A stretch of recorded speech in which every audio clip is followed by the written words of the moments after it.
Merci à vous tous. Une petite consigne, les cartes qu'on vient vous donner, s'il vous plaît, ne partez pas avec elles, vous les laissez dans le siège, d'accord? Et ne les jetez pas à la poubelle, s'il vous plaît. Voilà. Lionel, je te passe la parole. Oui, bonjour. Donc merci pour votre présence pour cette table ronde. Donc je vais commencer par rappeler rapidement l'objet de la table ronde. Ensuite, Maricela présentera un peu le déroulement et notamment vous expliquera les petits cartons rouges et les petits cartons verts, leur utilisation. On fera évidemment un tour de table pour présenter les participants à cette table ronde. Et puis, donc ensuite, on rentrera dans les débats en commençant par poser les premières questions. Donc, rapidement, le titre de la table ronde, un minimum réglementaire versus couverture de l'ensemble des risques, quelle stratégie choisir. Donc, en fait, les points qui ont mené à la proposition de cette table ronde, il y en a plusieurs. Donc déjà, constat, évidemment, par rapport à l'augmentation de la menace, par rapport au développement de tout ce qui est attaque type ransomware, l'ubérisation de ce type d'attaque, par rapport aux évolutions également du contexte géopolitique, avec ce qui se passe en Ukraine, et puis d'autres endroits dans le monde. Donc on constate effectivement qu'il y a pu y avoir au niveau des autorités un renforcement, un durcissement de la réglementation, notamment vis-à-vis de tout ce qui peut être activité sensible. Donc évidemment, directive NIS 2, la programmation militaire, etc. Il y a également, au niveau général, il y a également des choses qui ont pu être renforcées au niveau sectoriel. On voit aussi, je pense que vous avez dû voir qu'il y a quelques semaines, la CNIL aussi a lancé une consultation pour traiter également ou émettre des recommandations autour de tout ce qui peut être considéré comme traitement de données de caractère personnel sensible. Donc on voit que ça foisonne autour de ces aspects-là. Donc il y a eu des remontées dans cette entreprise qui témoignent effectivement de l'émergence un peu d'un millefeuille réglementaire.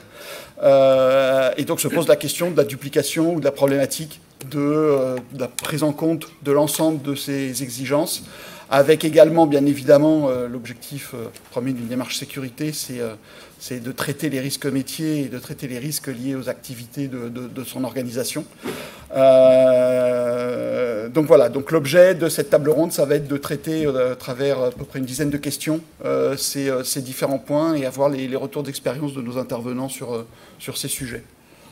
Merci. Maricela. Oui, je vais uniquement poser une petite question à la salle. Est-ce que vous savez ce que c'est le club EBIOS? Levez la main ceux qui savent ce que c'est le club EBIOS. Ok, pratiquement tout le monde. Mais peut-être les gens belges ne savent pas ce que c'est le club EBIOS. Et uniquement pour lui dire, c'est une méthode qui a été faite par l'ANSSI il y a quelques années. Et le club EBIOS permet de faire cette diffusion de l'analyse des risques. Et qui maintenant s'appelle EBIOS Risk Manager. C'est ça, c'est un club pour diffuser, former à la méthode. Et on tient absolument d'être tous les ans ici, parce qu'on a toujours des choses à dire par rapport à cela.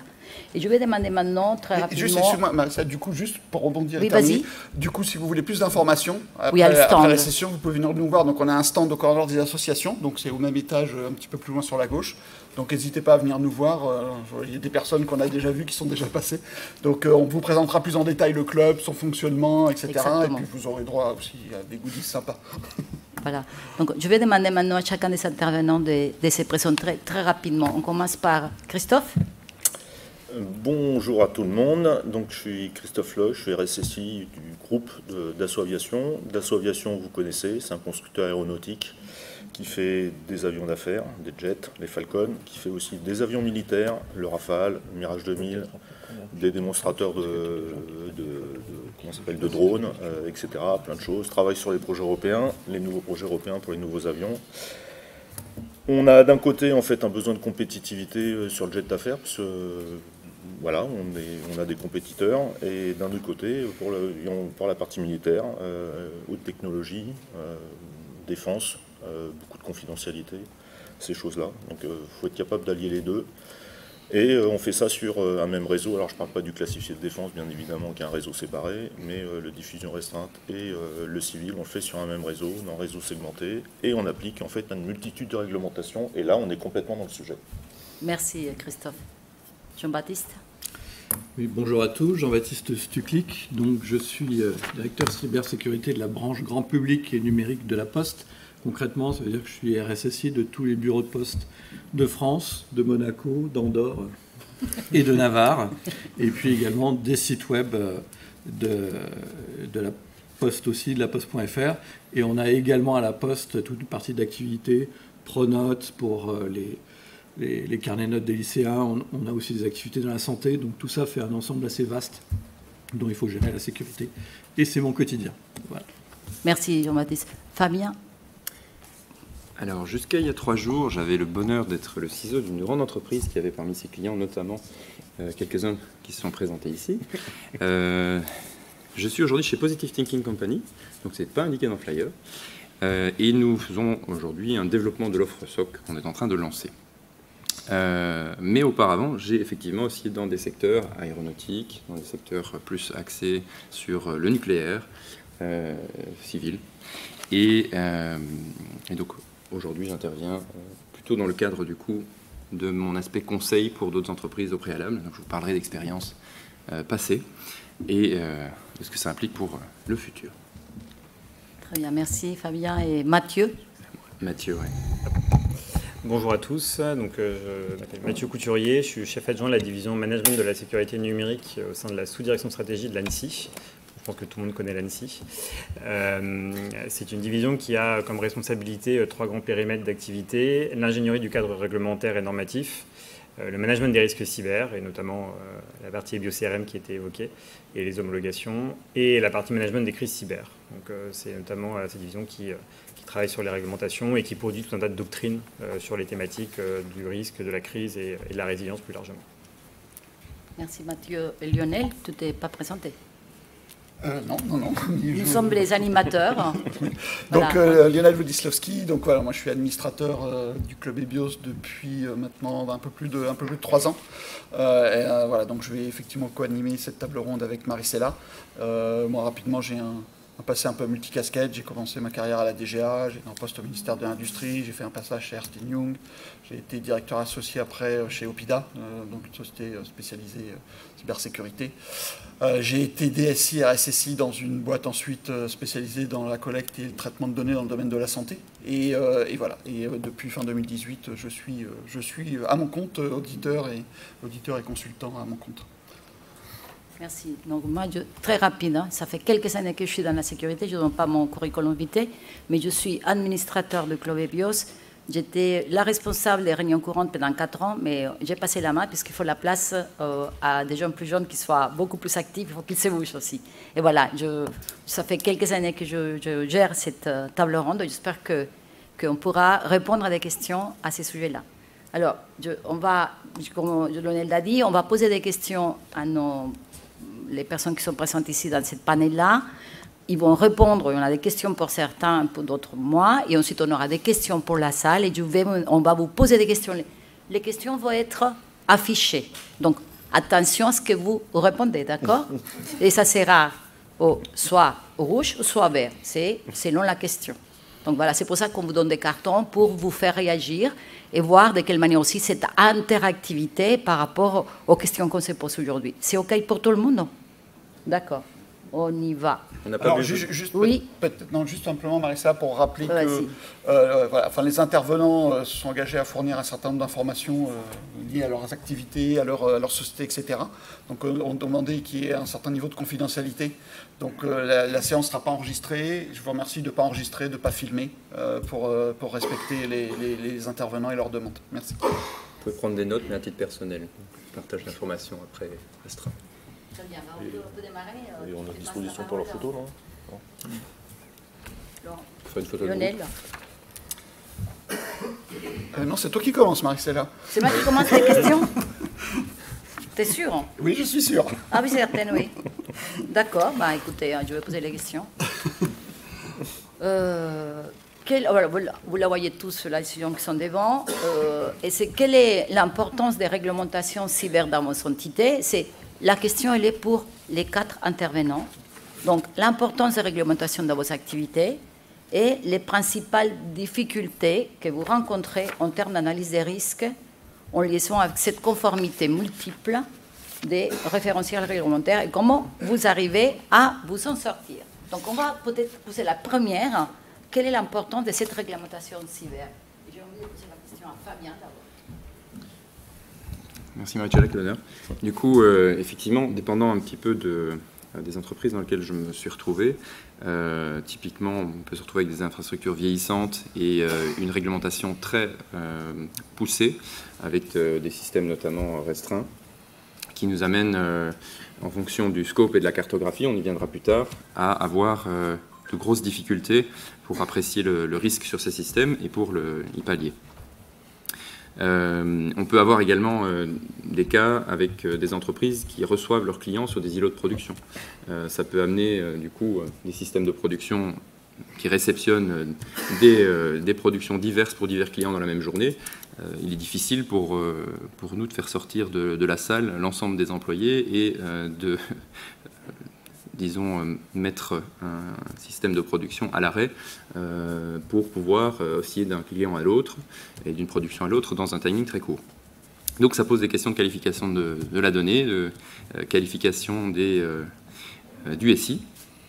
L'importance de la réglementation ici dans mon entité, quelle qu'elle l'ait été, c'est vrai que dans Nice 1, je me rappelle, c'était déjà un gros débat. Là, on passe à Nice 2 avec quelque chose d'encore un peu plus poussif. Eh bien, c'est vrai qu'on l'a subi, que ce soit à l'Agence fédérale de contrôle nucléaire quand j'étais inspecteur en cybersécurité là-bas, ou plus tard chez Stiflash pour des questions de production un peu plus sensibles. La conformité au référentiel réglementaire, comment est-ce qu'on la surmonte? C'est surtout l'insomnie qu'on surmonte. Puisque en fait, on augmente le nombre de questions qu'on doit se poser en granularité pour déterminer où il faut mettre le bon curseur, en fonction justement de cette cartographie et du scope. Quand on dit oui, on doit appliquer un certain niveau de normes à un système, jusqu'à quel niveau? C'est surtout là, ce curseur-là, qui va ensuite engendrer beaucoup de conséquences pour les équipes. En tout cas, ça, c'est l'expérience des équipes. Je ne sais pas si ça réveille des souvenirs dramatiques dans la tête de certains. Christophe, peut-être. Donc, Dassault Aviation est une entité très régulée de fait de ses activités. C'est pas, voilà. Il y a quand même différentes origines de régulation. Il y a ce qui est historique pour nous, donc tout ce qui est associé au secret de la défense, donc IJ 1300, etc., etc. Il y a les régulations qui viennent des activités stratégiques. Si je vous dis que Dassault Aviation et OIV, alors logiquement, je trahis un secret de la défense nationale, mais vous aurez tous compris que c'est pas un grand secret quand même. Donc effectivement, on a les règles de la LPM, on a les régulations de tout le monde, donc RGPD, etc., etc. On a, et ça c'est nouveau, les réglementations aéronautique civile. Donc il y a une nouvelle réglementation qui s'appelle la Part IS, qui nous oblige d'analyser les conséquences, qui nous oblige à protéger les systèmes d'information dont une compromission peut avoir des conséquences sur la safety des avions. Voilà. Donc c'est un truc à cascade, etc. Mais c'est logique, hein, s'il y a un truc, quelqu'un qui attaque le PLM, qui fait une défaillance, etc., etc. Donc il y a quand même toute une analyse de risque à faire et qui est quand même assez compliquée. Et puis après, il y a les activités sociétales, donc alors LPM, pas LPM, etc. Grosso modo, on va être Nice 2, donc on attend en fait la réglementation de Nice 2. En fonction de ses origines, il y a quand même différentes orientations. Les premières, quand ça vient de l'ANSSI et du GSG DSN, en tous les cas les anciennes régulations, on a une réglementation, un corpus réglementaire technique très très fort, qui nous oblige en fait à faire des homologations avec un aspect conformité, et dans l'homologation, on est obligé de faire une analyse de risque. Pour, soit parce qu'il y a un décalage par rapport à la conformité, soit, mais quoi qu'il arrive, on est obligé de faire l'analyse de risque. Quand on regarde les dernières normes, donc tout ce qui est Part IS, en fait, il y a des activités obligatoires, hein, gérer les incidents, etc., etc. Par contre, c'est faites une analyse de risque et en fonction de l'analyse de risque, vous protégez en fait avec les solutions qui vous paraissent les plus adéquates. Donc, c'est deux approches quand même un tout petit peu différentes. Nice 2, demain, on ne sait pas encore ce que c'est, on verra bien. Ça m'apporte en fait deux commentaires ou deux difficultés. Une difficulté et un commentaire. La première c'est une difficulté, c'est que si les approches sont différentes, on risque en termes de gouvernance sur les analyses de risque de faire des choses différentes et potentiellement de faire de la conformité pour de la conformité, ce qui n'est vraiment pas le souhait final. Et l'autre c'est un commentaire. Le fait d'avoir en fait des référentiels, je vais le dire autrement. Dans les attaquants qu'on a potentiellement, on a quand même du mal à savoir exactement ce qu'est capable l'attaquant. Potentiellement, en face de nous, on a des États. Bon, voilà, on n'a pas forcément les informations de ce que font les États. Et ça se trouve, il y a plein de gens, personne ne les a, ces informations. Et donc, faire des analyses de risque sur un attaquant qu'on ne connaît pas, c'est quand même très, très compliqué. Et l'aspect réglementation technique dure, en fait, finalement, ça fixe la barre. Voilà, quand on prend du classifié, c'est des réseaux isolés. Voilà. C'est-à-dire que l'attaquant, il est capable de franchir globalement tout ce qui ne serait pas un réseau isolé. Voilà, c'était mon commentaire. Voilà. Et ça facilite la tête du RSSI aussi. Oui, merci. Alors, il ne vous aura pas échappé si vous êtes rentré dans un bureau de poste. En fait, maintenant, on vend de tout dans les bureaux de poste. Donc, on vend... Voilà. C'est même pire, parce que vous ne pouvez pas passer le permis bateau dans une pharmacie, alors que dans un bureau de poste, vous le pouvez maintenant. Donc, vous avez la partie courrier, colis, vous avez la partie banque, vous allez avoir la partie assurance avec la CNP, et puis le permis de conduire, etc. Et en fait, derrière tout ça, ce foisonnement, il y a un foisonnement de réglementation qui arrive, et il se trouve que la partie réseau, dont je m'occupe, est à l'intersection de différents périmètres. Et effectivement, c'est l'intersection de réglementation bancaire, assurantielle. On est même soumis à la LPM, mais je ne vais pas violer le secret de la défense parce qu'il s'agit de la LPM andorrane. On est soumis à la LPM, j'allais pas dire monégasque. Et donc ici, et d'ailleurs je vous invite à rendre visite au bureau de poste de Monaco, où je suis allé faire une petite inspection pas plus tard qu'hier. C'est pour ça que les cartes de visite ne sont pas arrivées. Voilà. Et donc on a un sujet de superposition de différents référentiels réglementaires et puis et multinationaux, en tout cas au niveau de la principauté. Donc ça fait quelque chose d'assez lourd à gérer. Il se trouve que l'approche qu'on a au réseau, nous, c'est dire on part d'abord de l'analyse de risque, parce qu'on veut regarder quel est le risque intrinsèque. Et si on a bien fait notre boulot, en fait, on doit avoir couvert l'essentiel des obligations réglementaires. Et donc, on fonctionne un peu en delta par rapport à ça. Il se trouve qu'en plus, on avait commencé à certifier en ISO 27000 une partie de nos systèmes d'information. Et donc, ça nous permet de combler. Ensuite, on a quelque chose d'encore plus puissant que la réglementation, c'est le référentiel de risque de la Caisse des dépôts. Ça, c'est bien plus fort. Et ça nous oblige aussi à beaucoup de rigueur. Donc, cette logique d'intersection fait qu'on a une approche assez pragmatique. Et puis, sur Nice 2, vous ne savez pas à quelle sauce vous allez être mangé. Moi, en fait, j'ai déjà été mangé à la sauce andorrane, parce que la LPM d'Andorre, en fait, c'est Nice 2. Ils ont copié tout. Et donc, on s'est retrouvé obligé de faire cette partie-là. En fait, on avait déjà rempli quasiment toutes les obligations, mais il fallait fournir les preuves comme il fallait. Mais on a fait ça. On sait qu'il va nous donner les 100 sur Nice 2 maintenant. Oui, mais tu sais bien, Marie-Céla, en France, on fait tout, on veut toujours paraître plus intelligent que les autres, donc on va surtransposer, donc on va se rajouter des trucs en plus.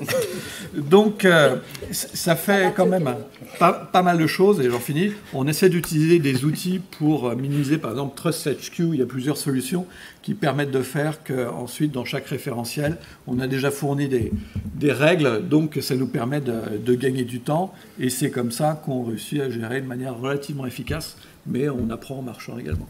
Et tu as des difficultés par rapport à toute cette réglementation? Alors, pas forcément, parce que, alors, sur la partie internationale, Non, mais ce qui se passe, c'est que comme on a différentes branches, une branche a plus le lead. Donc, par exemple, sur la partie bancaire ou assurantielle, on va demander à la banque postale de prendre le lead et nous, on va suivre, en fait, et on va fournir les éléments.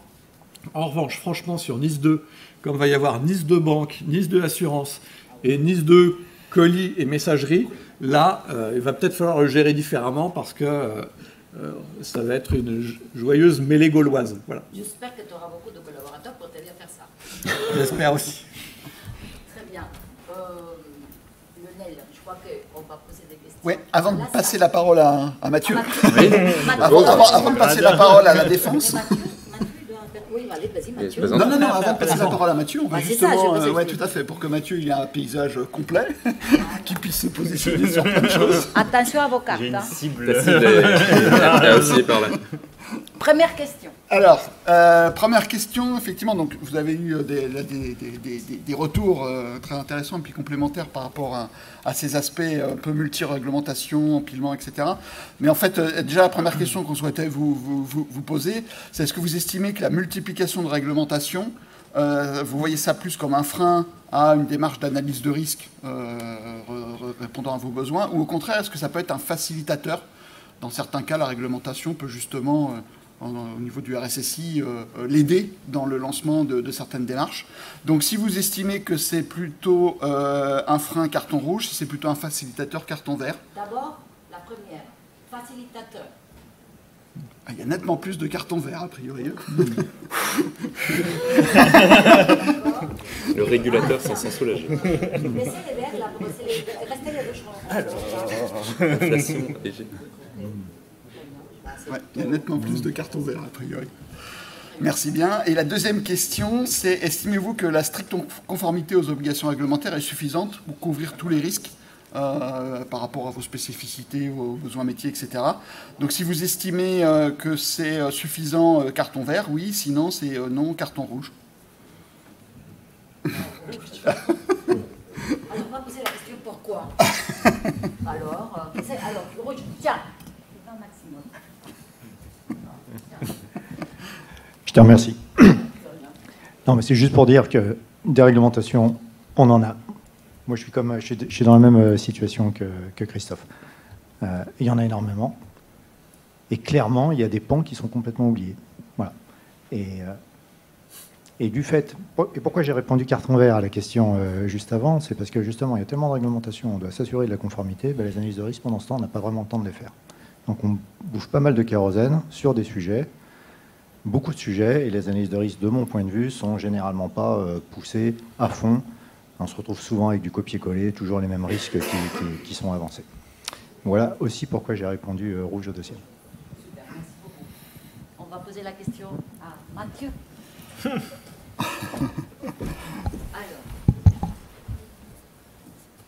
Mathieu, quel est l'avis de Nancy par rapport aux questions qu'on a posées de manière précédente? Eh bien, je vais partir. Non, en fait, c'est vrai que c'est un vaste sujet. En fait, déjà, pour commencer, je pense qu'il faut avoir à l'esprit qu'elle soit obligatoire ou non, l'analyse de risque, c'est une démarche indispensable. C'est-à-dire que, en fait, c'est une boussole stratégique pour vous et pour les dirigeants de savoir où on doit mettre de l'énergie, où on doit envoyer des ressources, qu'elles soient humaines ou financières, et s'assurer qu'on traite correctement des sujets à risque dans les organisations.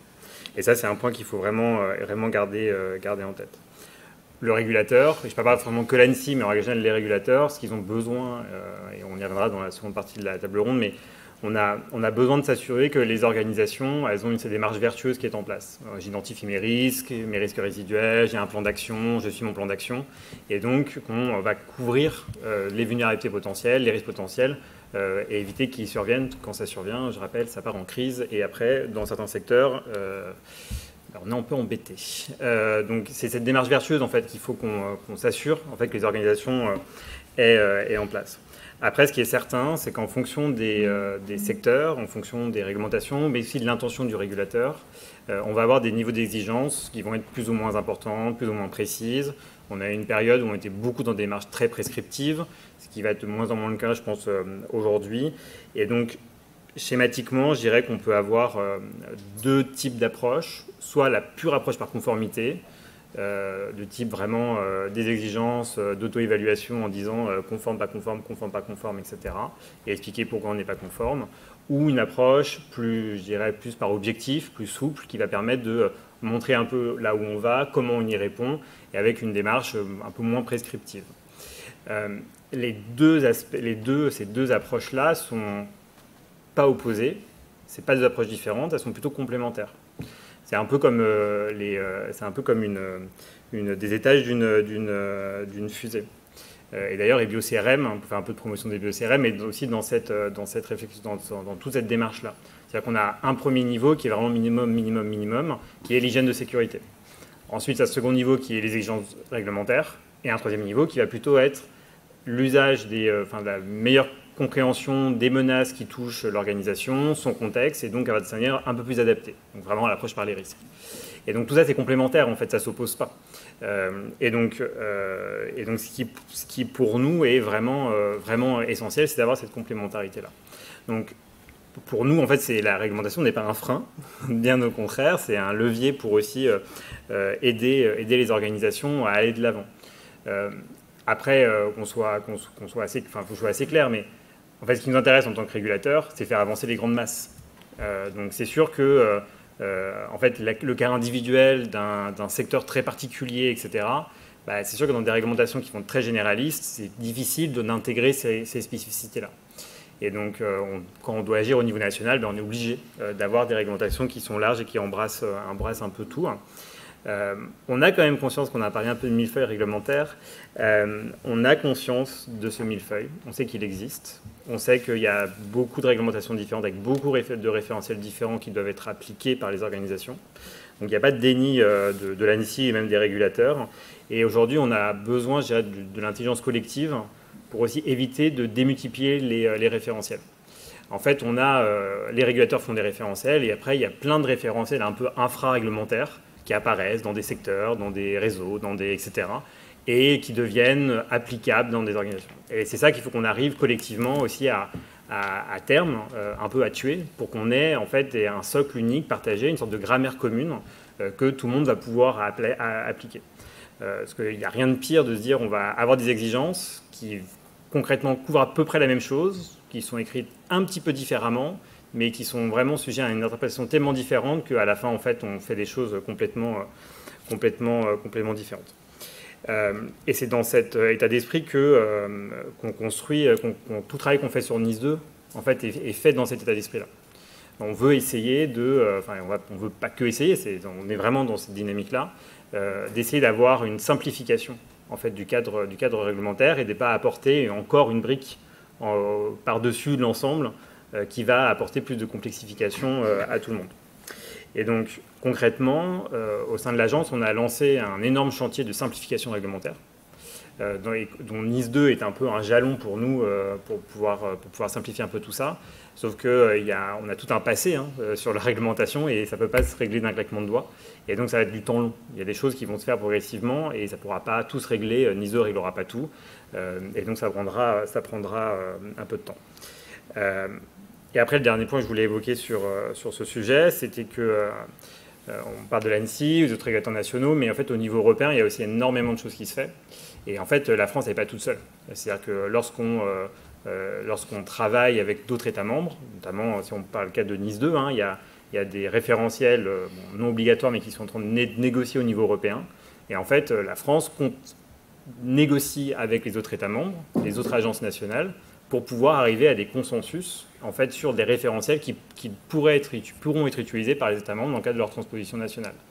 Donc il y a vraiment cette dynamique globale, pas qu'au niveau France, mais au niveau Europe, de tendre vers une harmonisation européenne, même si on n'est pas à l'abri d'écarts, parce que NIS 2, c'est une transposition nationale, donc chaque État membre va transposer dans son État et donc va pouvoir apporter des modifications s'il le souhaite.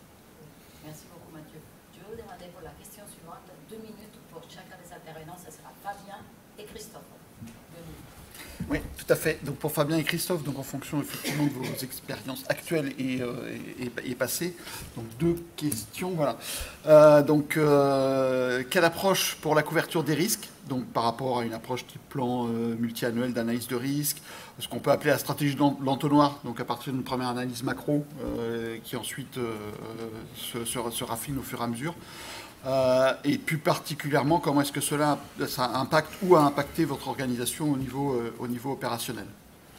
Je vais commencer. Donc, vous avez compris, nous on fonctionne par homologation parce que c'est notre historique. Dans l'homologation, il y a forcément une analyse de risque pour regarder les écarts par rapport à la conformité, mais aussi regarder en fait les écarts par rapport à des trucs que la conformité ne permettait pas de couvrir. Il y a vraiment les 2 choses. Je n'ai pas dit au premier, mais c'est important.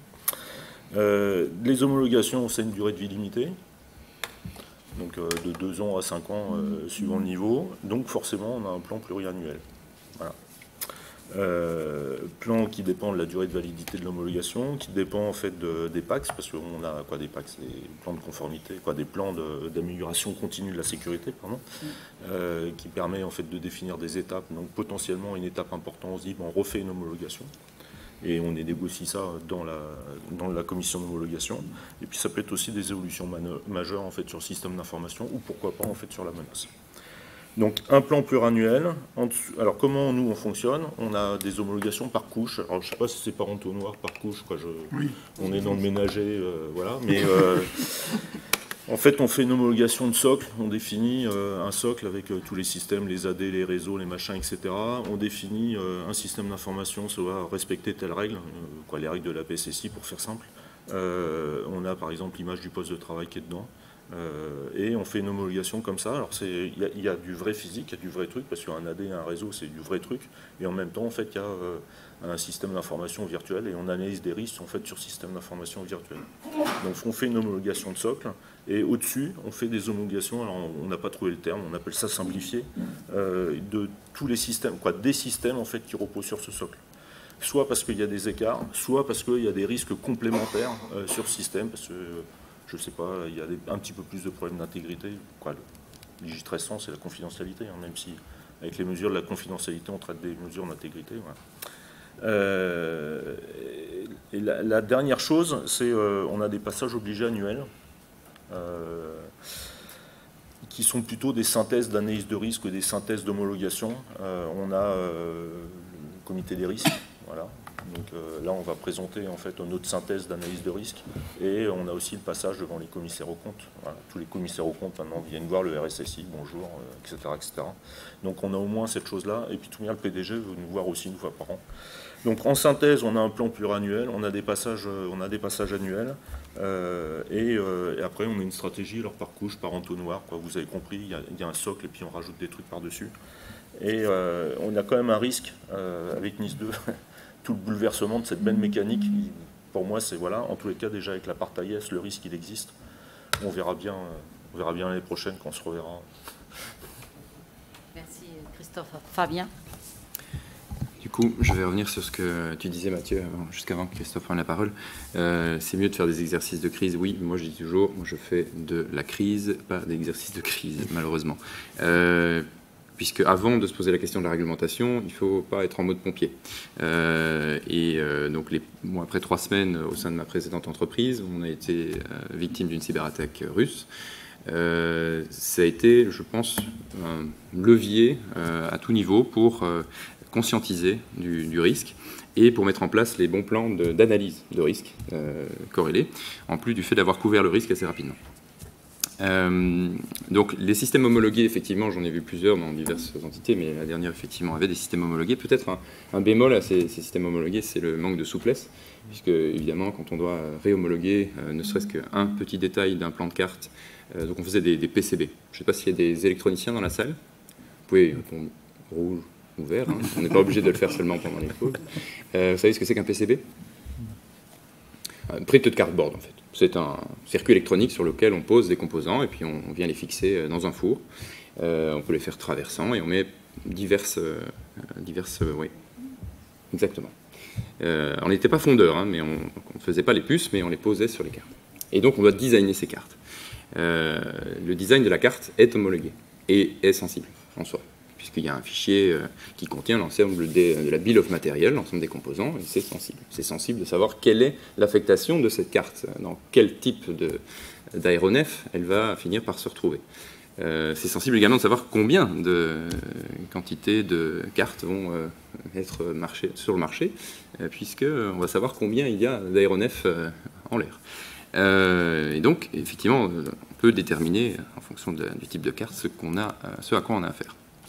Donc, toutes ces choses-là doivent être protégées en termes de confidentialité, mais quand même disponibles dans les systèmes différents, PLM, ERP, et tous les systèmes qui permettent de produire ces cartes. Ça demande effectivement une analyse de risque en fonction de la sensibilité du système. Et la pratique du secret n'est pas suffisante. Donc il faut à un certain moment donné être très clair. Et dans un groupe international, ça ressemble à une blague, mais effectivement, pour arriver à produire aujourd'hui en France, on peut encore faire aujourd'hui des portables en France, hein, il existe des possibilités, mais pour les produire, il faut tout simplement des finances, et des groupes internationaux sont souvent rachetés, parfois par des acteurs étrangers, qui peuvent se retrouver dans des zones géopolitiques qui aujourd'hui sont houleuses. Donc il faut gérer ça aussi.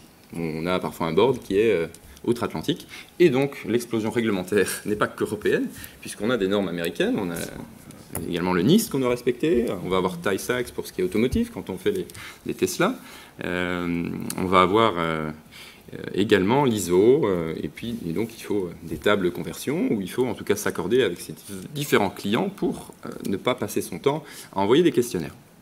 L'approche qu'on a choisie à l'époque, c'est de convaincre nos clients d'un référentiel commun. Donc en fait, on n'a pas attendu le régulateur, mais maintenant on est content qu'il ait compris. Et lui et tout le législateur et un gros travail là derrière, c'est d'harmoniser. Puisque ce millefeuille, effectivement, il y a des programmes que l'aéronautique a lancés, des programmes comme Boost Aerospace, Air Cyber, qui accompagnent finalement l'industrie et toute la supply chain pour monter en maturité, et avec justement des référentiels communs et alignés. Donc on est content d'avoir été entendu. Merci. On passe à la question suivante. Cette fois-ci, ça sera pour Jean-Baptiste et pour Fabien également.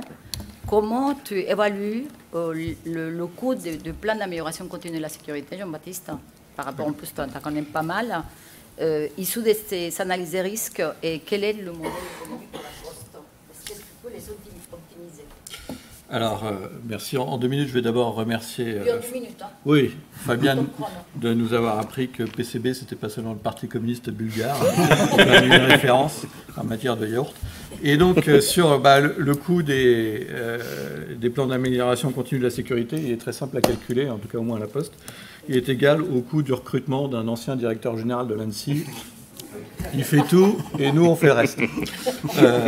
Plus sérieusement, en fait, c'est quand même compliqué parce que, comme vous l'avez vu, on est à l'intersection de plusieurs activités, et donc le fait qu'il y ait ces périmètres et cette intersection fait qu'on n'a pas encore réussi à consolider tout ça, mais pourtant il y a quelque chose de très concret sur optimiser les coûts par rapport aux analyses de risque. Parce qu'à la Poste, on est très fort, mais je pense qu'on n'est pas les seuls. Et vous connaissez tous le PDCA, Plan Do Check Act. Mais nous, on a inventé le PDCA au carré, c'est-à-dire qu'on a les achats dedans. Donc le premier PDCA, vous le connaissez. Et le deuxième, c'est le Procurement Degrade Alarm Curate. C'est-à-dire que les achats, ils vont consulter. Ensuite, ils achètent n'importe quoi auprès de sous-traitants. Et après, on est en situation de crise. Et après, il faut qu'on bouche les trous et qu'on fasse curate. Donc c'est un deuxième PDCA. Et là-dessus, en fait, on se retrouve dans une situation où, malgré tout, on doit refaire des analyses de risque après les analyses de risque, parce qu'on n'est pas toujours impliqué dans le processus de décision de bout en bout. Et je pense qu'on n'est pas les seuls, malheureusement, à avoir ce genre de difficultés. Donc moi, je dirais que c'est la première manière d'optimiser, en fait, le plan d'amélioration continue de la sécurité. Et une fois qu'on a fait ça, je pense qu'on a fait quand même une bonne partie des sujets qu'on a. Alors, je ne passe pas la parole à Fabien, parce qu'il est très bavard et qu'on a ouvert la porte. Donc, question pour la salle. Lionel. Oui, donc en liaison avec cet aspect sur les coûts, la question elle est assez simple, c'est avez-vous estimé de votre côté pour votre budget de fonctionnement de 2024 un montant pour la prise en compte des différentes analyses de risque que vous auriez à mener, Donc oui, carton vert, non, carton rouge. Ah, très bien, bravo. Superbe. Merci beaucoup. On enchaîne très rapidement. Et la question qui suit, c'est pour Christophe et Jean-Baptiste.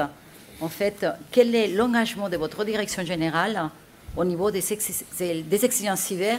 Et si, est-ce que vous faites le strict nécessaire pour pouvoir couvrir la totalité des risques? Voilà. Comment votre direction générale s'engage et comment vous prouvez ces risques minimum pour couvrir ou pas? En fait, l'engagement de notre direction générale est très forte. Voilà. C'est simple, c'est à la hauteur des craintes. Voilà. Ils sont craintifs et donc voilà, c'est un engagement très fort. Il y a les craintes de l'accident industriel. On a une filiale aux États-Unis qui s'est bien fait avoir en fin d'année alors qu'il faut livrer tous les avions avec des impacts sur le chiffre d'affaires. Finalement, on s'en est tiré pas mal, mais c'était très très très chaud. Là, il y a une ordonnance du sévère, comme dirait Audiard. Donc voilà. Il y a la crainte sur l'image, la réputation. On travaille avec les militaires, on travaille dans le domaine de la dissuasion. Une faute sur Dassault Aviation, ou d'ailleurs, et ses sous-traitants, je vois Yvon qui et aurait un effet désastreux pour le ministère des Armées et pour l'État français.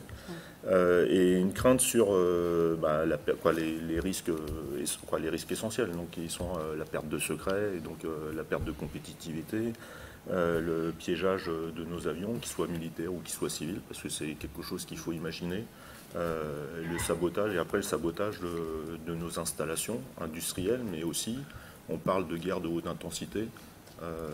Si les avions vont au combat, ils vont emmener à faire des pièces il va falloir faire de la maintenance, etc., etc. Donc on doit avoir un outil industriel en fait qui fonctionne. Donc pour tout ça, la cyber, le risque cyber est important, et donc on nous demande de protéger ça. Et alors je ne vais pas dire qu'il n'y a pas de problème de budget, parce qu'il y a toujours un problème de budget. On est plus dans un problème de montée en puissance en fait des équipes, parce que c'est pas facile de recruter, il faut mettre les choses en place, etc. Merci Christophe et Jean-Baptiste. Les mêmes questions pour toi, s'il te plaît. Oui, alors l'engagement de la direction générale, il est effectivement fort. Alors bien sûr, car l'image de confiance que donne la Poste est quelque chose qu'on souhaite préserver. Et alors la chance qu'on a, c'est qu'en fait, maintenant qu'on est dans la Caisse des dépôts, qui est une institution financière, en fait, elle a une consolidation du risque, mais du risque aussi qui n'est pas seulement financier, mais lié à l'activité logistique, à tout ce que fait la Poste. Et en fait, on a une remontée des analyses de risque en macro-scénario au niveau de la Caisse des dépôts, qui nous oblige en fait à montrer les enjeux, les risques, la manière, et la Caisse des dépôts est elle-même évaluée par une autre instance. Et cette vision consolidée est vraiment un atout pour avancer. Le seul souci, c'est que sur la probabilité, en fait, il s'appuie souvent sur la fréquence d'apparition du risque. Donc pour faire un macro-scénario de ransomware, en fait, non, ça n'arrive pas une fois par an, ça risque d'arriver plus souvent, mais en même temps, on fait tout ce qu'il faut pour. Mais on a une structure de reporting qui facilite vraiment ça et qui est à l'œuvre de l'engagement de la direction générale. Merci. Lionel? Oui, alors, peut-être que je te propose, Marie-Céla, c'est de fusionner les deux questions qui suivent, en fait. Donc, la dernière question, le dernier thème, c'est sur l'autonomie, enfin, quelle est l'autonomie que laissent les obligations issues des différentes réglementations pour mener les analyses de risque. Avant de passer la réponse, le micro aux intervenants pour qu'ils puissent répondre, peut-être voir un peu quel est l'avis de la salle. Donc, oui. De votre côté, est-ce que vous estimez que les réglementations vous laissent suffisamment d'autonomie pour mener vos analyses de risque? Donc, oui, carton vert, non, carton rouge.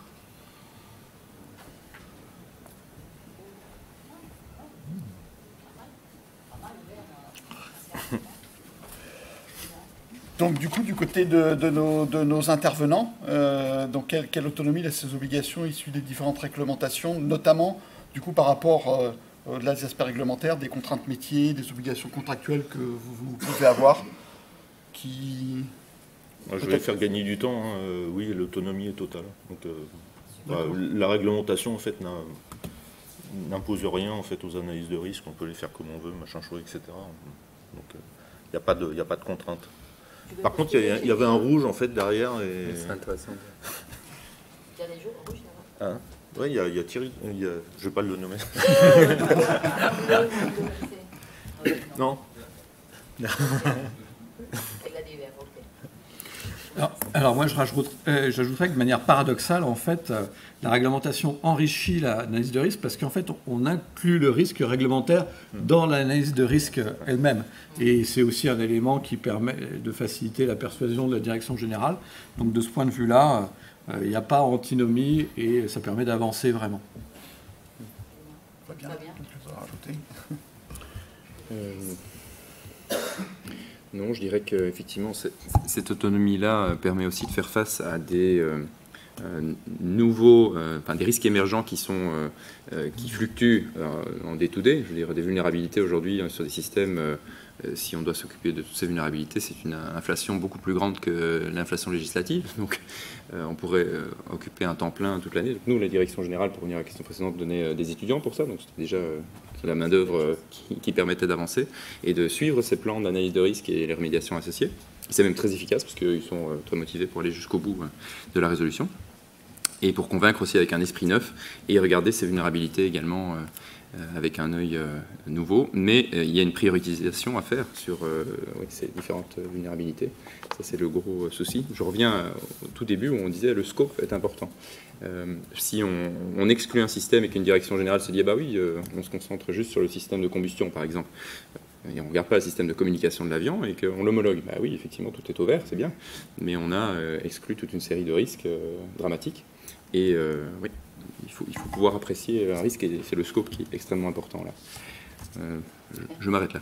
Merci. Alors, je suis content de voir que l'analyse de risque vous permet de l'autonomie. C'est une très bonne nouvelle, vu que c'est dans ce sens-là qu'on travaille. En fait, ce qu'on cherche, nous, c'est que l'analyse de risque soit une approche pragmatique, utile pour les organisations, utile pour les dirigeants, pour servir de boussole stratégique que j'évoquais tout à l'heure. Et c'est dans ce sens-là qu'on travaille. On ne veut absolument pas que ce soit des documents qui servent de 200 pages, qui servent à caler des portes et qu'on n'utilise jamais. Et pour la petite anecdote, il n'y a pas si longtemps que ça, d'ailleurs, on a dû traiter un dossier avec une analyse de risque qui dépassait les 1000 pages. Alors que généralement, les bons dossiers, une vingtaine de pages avec le publicado autour, ça suffit. Donc, en fait, c'est au-delà de ce que demande la réglementation, on a quand même nombreux acteurs qui surinterprètent ce qu'il y a besoin de faire. Et il y a un vrai effort collectif, en fait, à faire dessus. Et avec tous les enjeux qu'on a à venir, tout à l'heure, on parlait un peu de passage à l'échelle au sein des organisations. NIS 2 va être un enjeu national de passage à l'échelle de la cybersécurité. Notre directeur général vient de parler de passage au prêt-à-porter, de couture au prêt-à-porter.